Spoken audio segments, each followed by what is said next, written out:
نن ستالور ټیک ټاک او ته وختل او ته په فخر کې دا غي د سر وخت په نظر راځي او ته په فخر کې واده دی او ټیکټر او ټرالو ډاټسن ته خزي خطلې دی او په دې بازارونو کې هغه د بے حیاي چې وایي زه تاسو ته نشم ویلای په دې فیسبوک باندې الکان او جن کوي ناس دي د دین او اسلام جړې ورې بلې ملګرو دا ویډیو د الله د رضا لپاره لایک کړئ کمنټ وکړئ چینل سبسکرایب کړئ زپدې نیم خپه چې دوی برباد دي خپه کېږم په دې چې زما دا نسلونه به برباد کی زما د حیادارې زنانه د سر نه به څادر کوز کی خپه په دې ما چې ما کوم بچي ته قرآن په لاس کې ورکړی دی د دې بچي د لاس نه به قرآن واخلي دا د بې حیایي آله به ورله په لاس کې ورکړي ای دا زما بچی دا زما بچی دا خوری دا وراره دا زما کشر دا به برباد شي دا به برباد شي دا به د ګناهونو د شهوت په دلدل کې ډوب شي که نه الله به خفه شي محمد رسول الله بخپشي کنا بس دغه فکر دی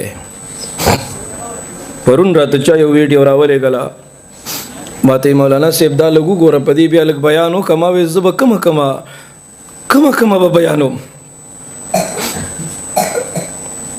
تقریبا د 8 کالو ماشومه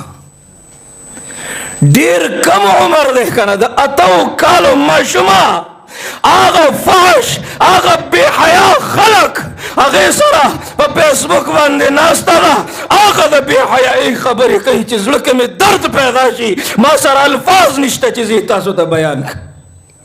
ستا ډیر کم عمر دی کنه دا د چا لور ده چې داسې کولاوې پرېښې ده دا د چا زوی دی چې په پردو ودونو کې ګډېږي او خلک د ویډیوګانې کوي او د دین او اسلام جرړې م پرې ورېبلې د حیا جنازې م پرې وویستلې ای زموږ مدرسو ته نقصان ورسو زموږ جومات ته نقصان ورسو زموږ حیا عفت او ننګ او غیرت ته نقصان رسولی دی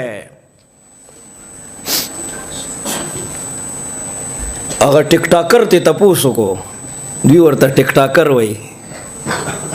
کنجر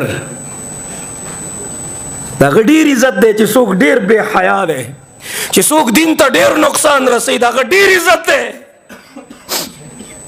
هغه دغه ماشومې نه تپوس کوي دا چلتا ته چا وښودو چې ته نن په موبایل باندې د داسې خلکو سره ناست دی که نه هغې ورته وي دا طریقه ما ته زما مشرې خور ښودلې ده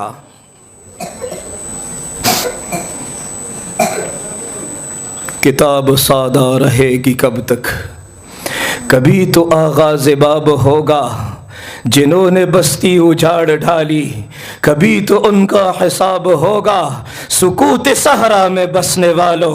ज़रा रुतों का मिजाज समझो अभी तो इतनी घुटन बढ़ेगी कि सांस लेना अजाब होगा बख की गोरा ची सकीगी